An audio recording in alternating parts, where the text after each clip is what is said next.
안녕하세요. 소스TV 김성민입니다. 자, 오늘은 초등학교 1학년 올라가면 학교에서 도대체 우리 아이들이 어떤 것을 배우는지 궁금해 하시는 분들이 많아서 이렇게 영상을 제작하게 되었고요. 초등학교 1학년 맨 처음에 들어가서 3주 동안 어떤 과목을 배우는지, 그래서 무엇을 배우는지, 그리고 또 3주 이후에 생활 태도가 어느 정도 확립이 되고 난 다음에 어떤 교과들을 배우게 될지, 그리고 마지막으로 우리가 어떻게 그 부분에 대해서 도움을 줄 수 있을지, 집에서 도움을 줄 수 있을지, 이런 것에 대해서 같이 이야기해보는 시간을 갖도록 하겠습니다. 입학 초에 3주 동안은 공부를 한다는 것보다는 그냥 학교에서 생활 태도를 배운다고 생각을 하시면 돼요. 3월 달에 교과서는 여기 보시겠지만 이제 학교에 대한 것을 3주 동안 거의 배우거든요. 그러니까 여기서는 뭐 우리 학교는 어떻다. 그러니까 우리는 다 같이 친구다. 그래서 학교에서 어떤 생활들을 하게 되고 학교에서의 규칙은 어떤 것이며 수업 시간에는 어떻게 행동해야 되고 뭐 바르게 앉기라던가 이런 것들을 전반적으로 학습하는 시기라고 생각하시면 돼요.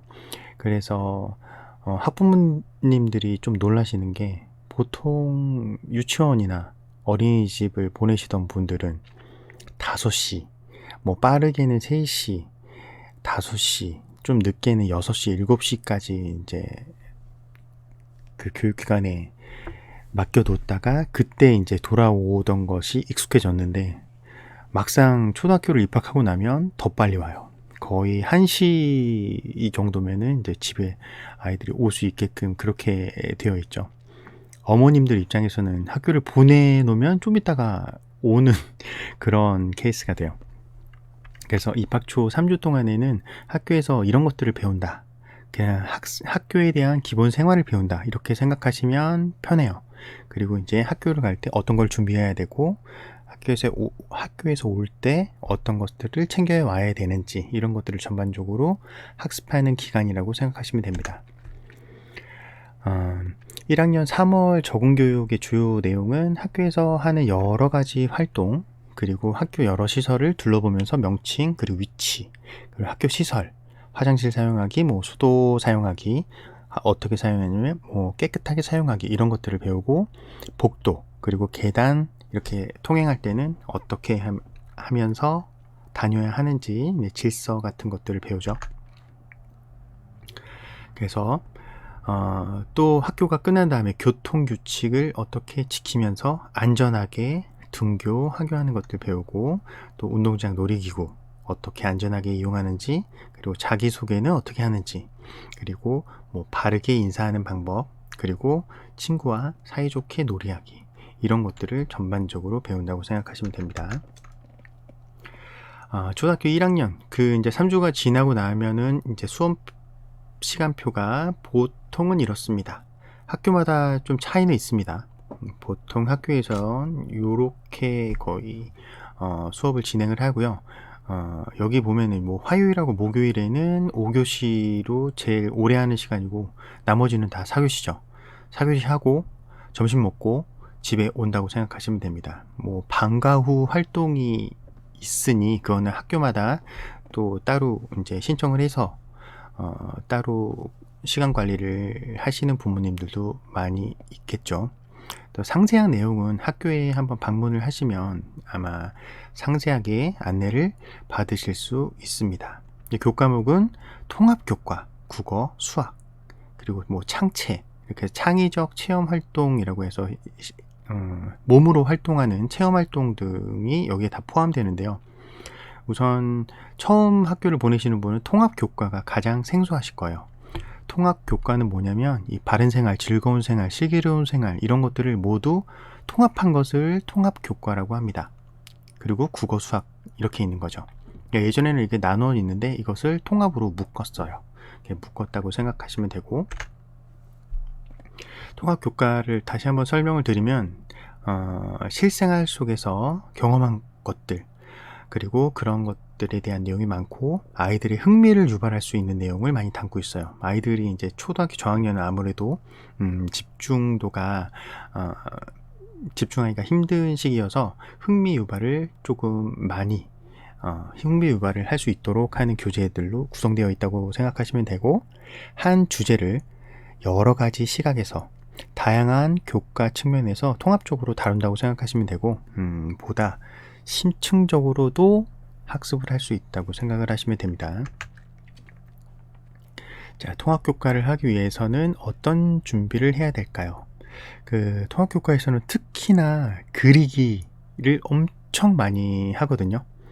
근데 보통 그리기를 좋아하는 학생들이 있는 반면에 그리기를 하면 그리기를 싫어하는 친구들도 굉장히 많을 거예요. 특히나 남학생 같은 경우에는 그리기를 잘 못하는 친구들이 많을 거예요.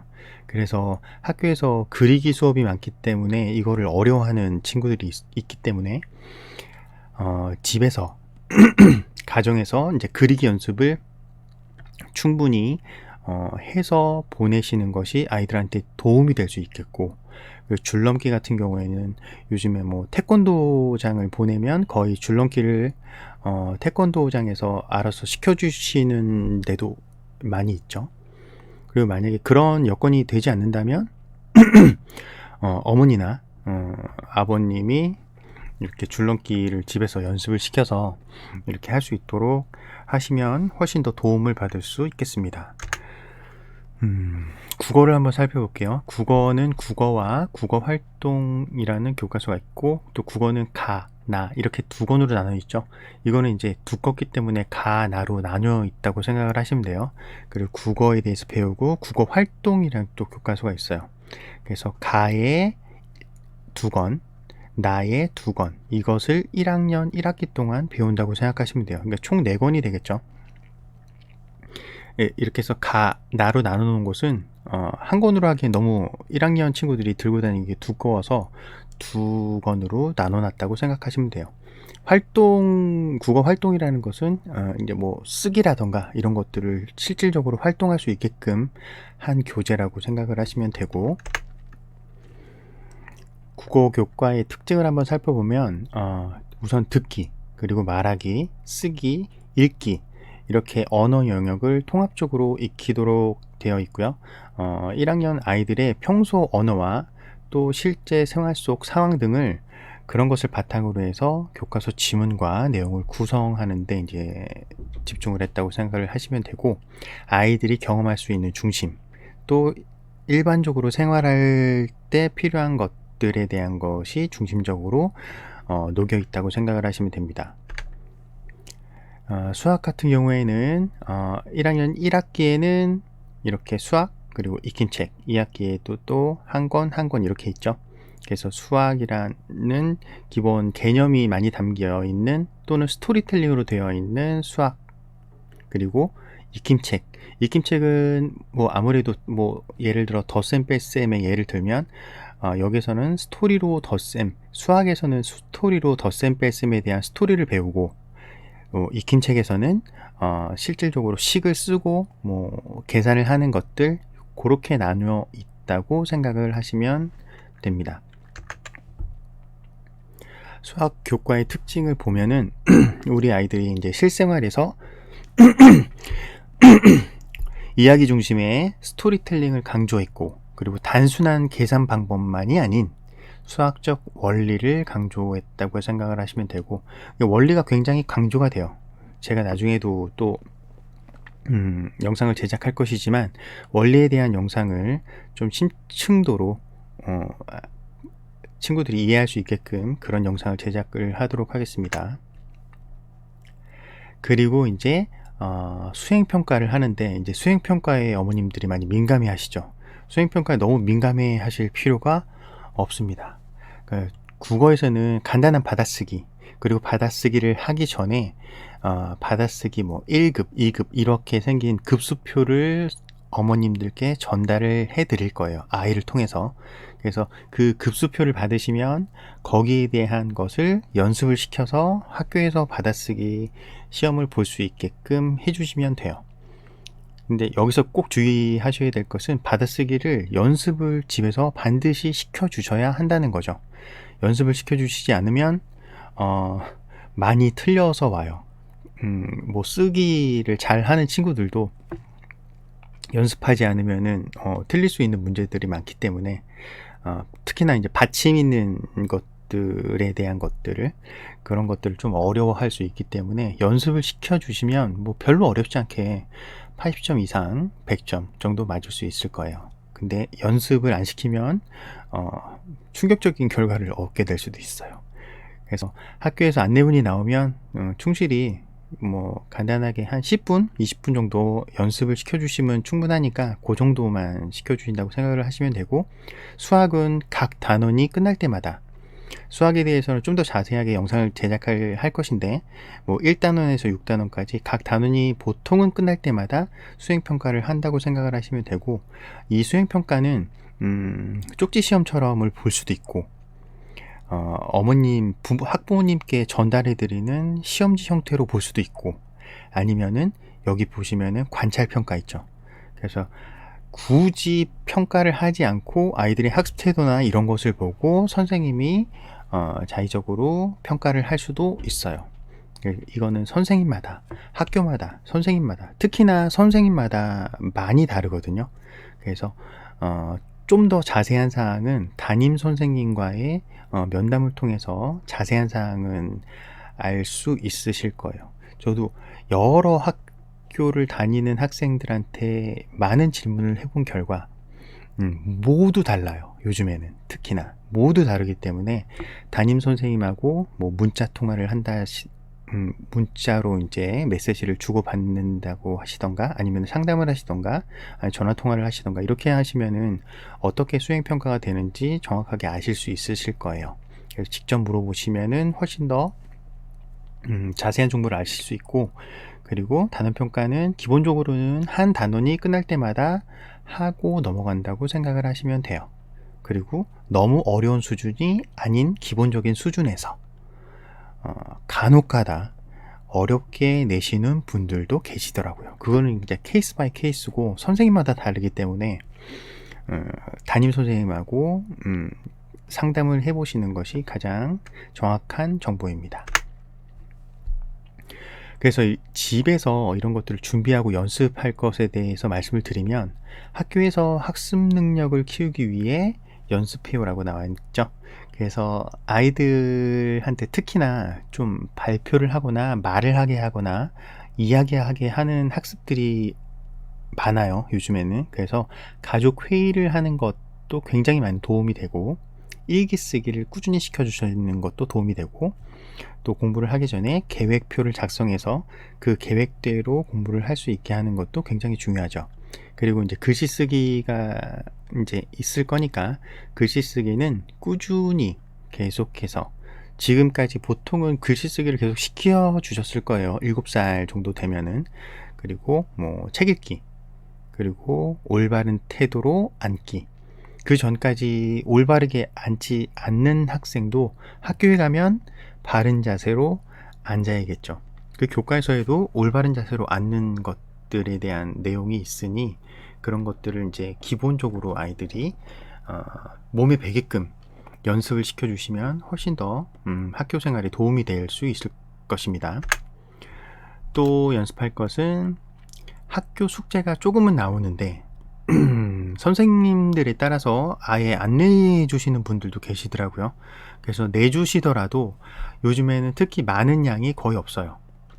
그리고 많은 양을 내주면 아이들의 숙제가 아니고 보통 학부모님들의 숙제, 학부모님들의 경쟁으로 이어지는 케이스가 많기 때문에, 이런 것들도 학교에서 다 알고 굉장히 적은 양으로, 그리고 아이가 할 수 있는 범위 내에서의 숙제를 내주는 게 요즘의 트렌드예요. 그래서 학교 숙제는 적은 양이라도 아이가 스스로 정성 들여서 할 수 있도록 해주시는 것이 훨씬 더 도움이 됩니다. 부모님이 해주시는 거는 전혀 도움이 안 돼요.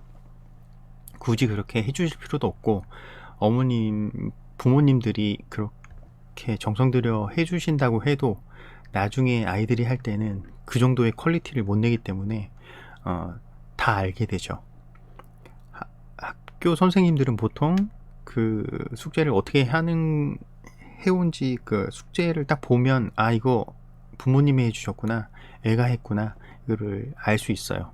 학부모님들한테 뭐 여쭤보면은 학부모님들은 분명히 애가 했다고 말씀을 하시지만, 조금밖에 안 도와줬다고 하지만 전체적인 계획이나 이런 것들이 보통 다 부모님이 해주시기 때문에 아이 스스로 할 수 있도록 해주시는 것이 가장 중요합니다.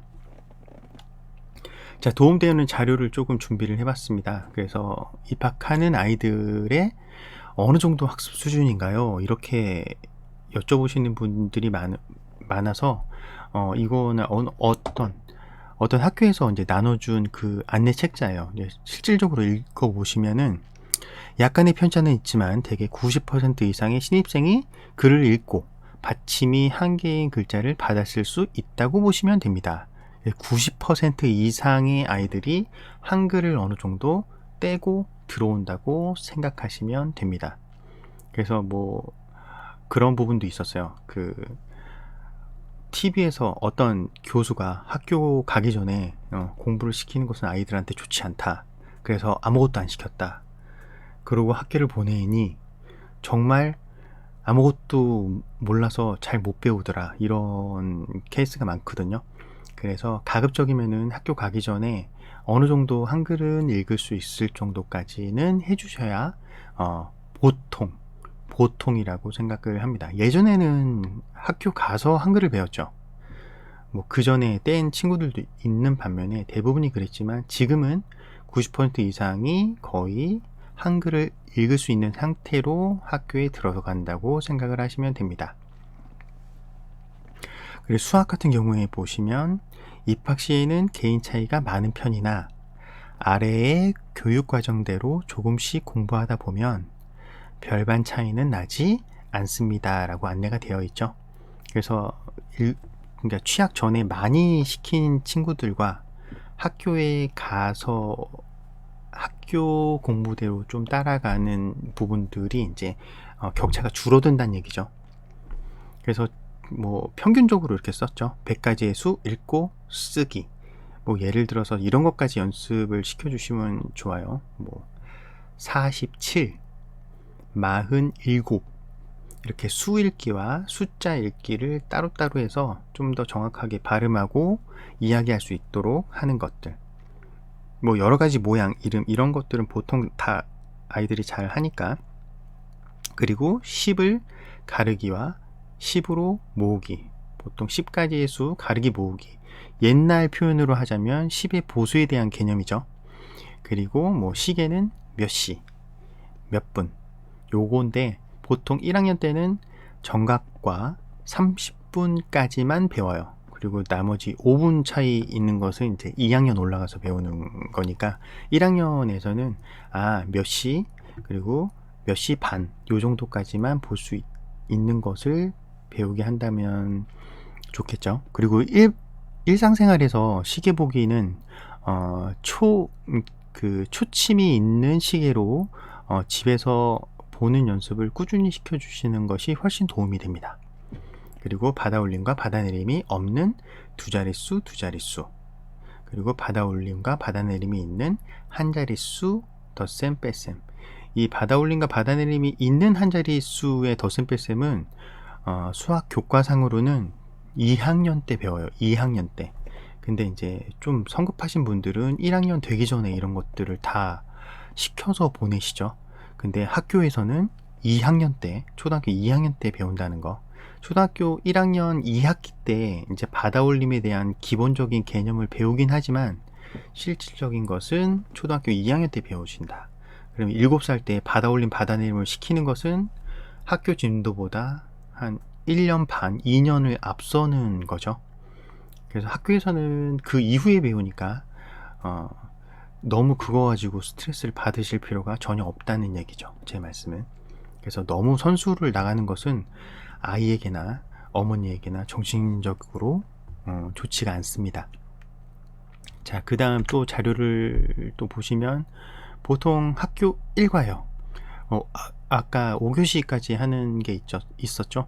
5교시 보시면은 1시 10분부터 1시 50분까지죠. 보통 2시 전에 끝난다고 생각을 하시면 돼요. 5교시까지 하더라도 점심을 먹고 나오면 1시 정도 되는데, 실질적으로 제가 학교 앞에 이렇게 가보면 아이들은 12시 반 정도 되면은 나와요. 왜냐하면 그만큼 밥을 빨리 먹고 나오는 친구들이 많죠. 그래서 실질적으로 뭐 집에, 학교와 집이 가까운 데는 1시 전에 아이들이 오는 경우가 많습니다. 그래서 이렇게 자료들을 전체적으로 좀 살펴보았고요. 자, 정리를 하자면 입학 초에 3주 동안은 보통 4교시를 하고, 여기에서는 학교 생활 그리고 기본 태도에 대해서 이제 학습을 한다고 생각을 하시면 됩니다.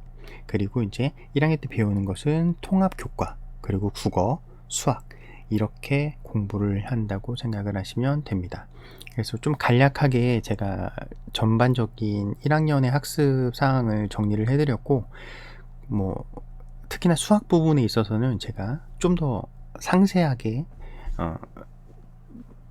영상을 제작할 예정입니다. 또 다음 시간에 뵙겠습니다. 소스TV 김성민이었습니다.